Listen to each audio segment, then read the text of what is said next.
Hey, what's going on, guys? Greg here today, bringing you a Call of Duty Modern Warfare commentary, and today what we are going to be talking about is the Verdansk Riverside guide. So this is something that I have been saying I was going to bring you guys for a little while, and I finally have gotten everything here. Finally had some time away from school, so let's go ahead and get right into it.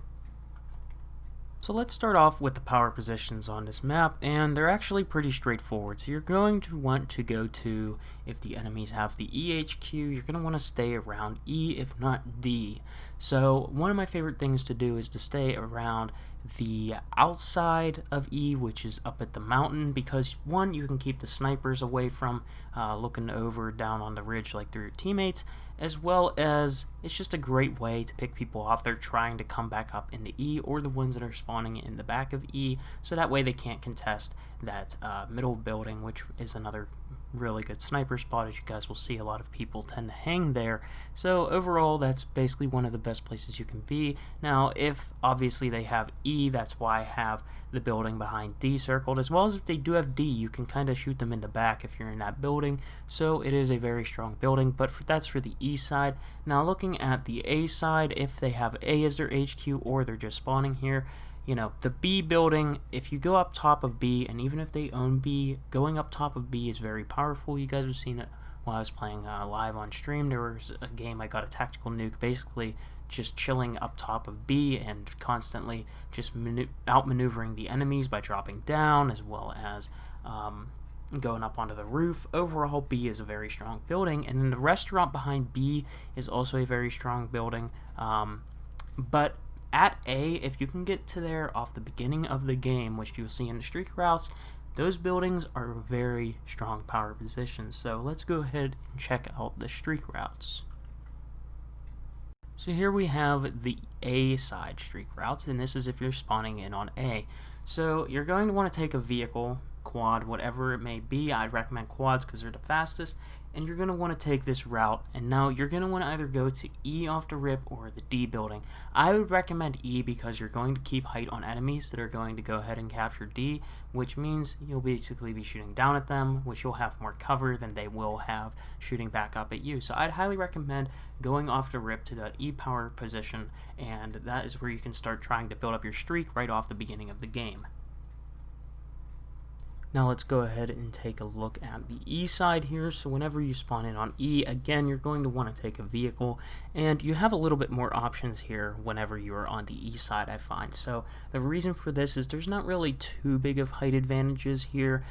You're going to want to try to contest the A area as quick as you possibly can if you can get a vehicle that quickly. And the reason I say this is those two buildings you can constantly be switching up your position between, and it is a very, very powerful spot to get a very high streak going right off the beginning of the game. Now, if you maybe get a vehicle a little bit late, or maybe there's just a lot of people, tanks go A, whatever, you can go ahead and try to play top B because it's, again, a very strong power position. You can go ahead and go in between the lower room, the upper building, and then as well as the rooftop. Or if you are really feeling it, you can go ahead to the restaurant that is up further, and that one is a very strong power position to be in, especially because people that spawn in on the HQ as well as A are going to be going around back to try to get the helicopter as it spawns in. So if there's a helicopter there that no one has taken yet, you can generally pick up a few unsuspecting enemies that are trying to get that helicopter.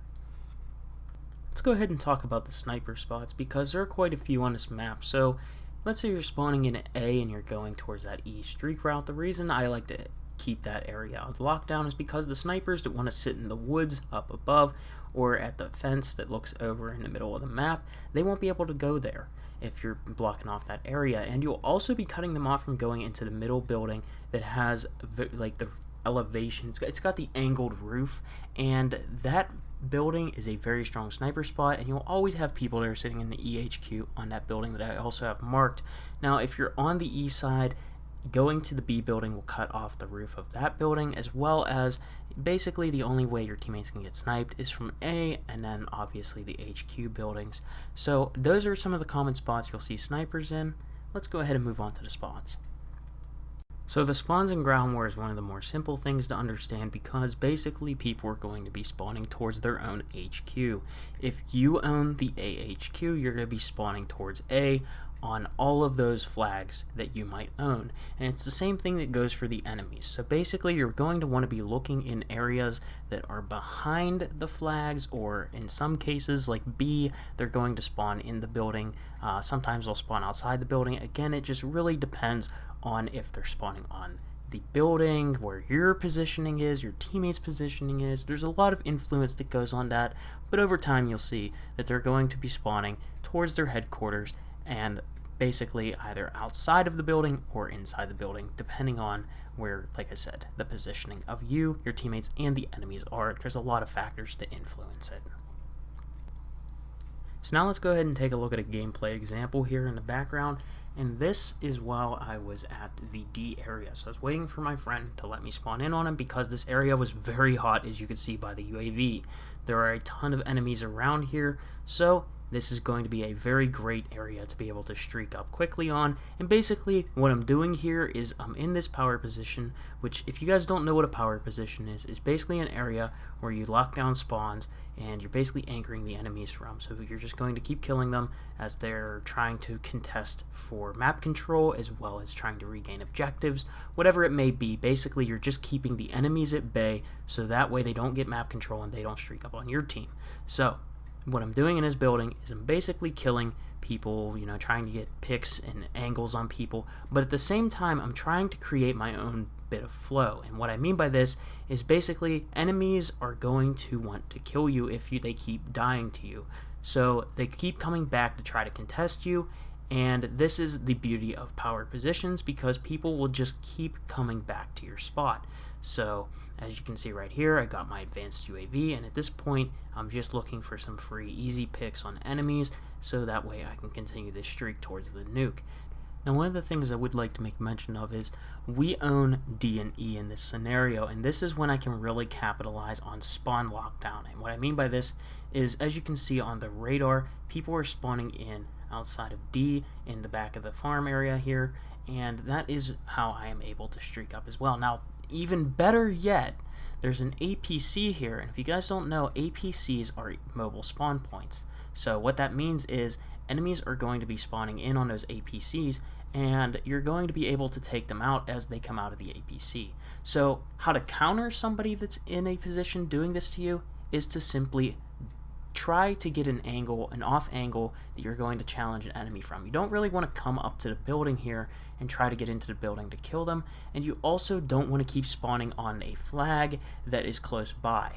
And this is actually very, very easy to counter, but so many people, you get into their head, and that's the beauty of power positions, is they want to keep coming back and try to contest you. So the reason I decided to go downstairs here is because I figured that the enemies were going to try to look up at the window in order to kill me. So I decided to go downstairs real quick to throw the enemies off, because they probably figured he's not paying attention to downstairs. I can go ahead and rush right into the building. Now, this was my first nuke on this map. I'm going to be honest here. I was not expecting to get this map, because this was actually a very tough match in the beginning. I was starting off with a sniper, and I was kind of just doing my thing. So, yeah. But anyways, that's the beauty of the power positions, as you guys saw, just locking down an area. I wish I had a better gameplay, because there was one where I was running around a lot more, and it was a lot more exciting to watch, but sadly, I lost the video file, and I just don't know where it went, but I'm sure there will be more gameplays coming up from this map. So anyways, hopefully you guys enjoyed, and hopefully this video helped you, and I'll see you all in the next one. Peace out.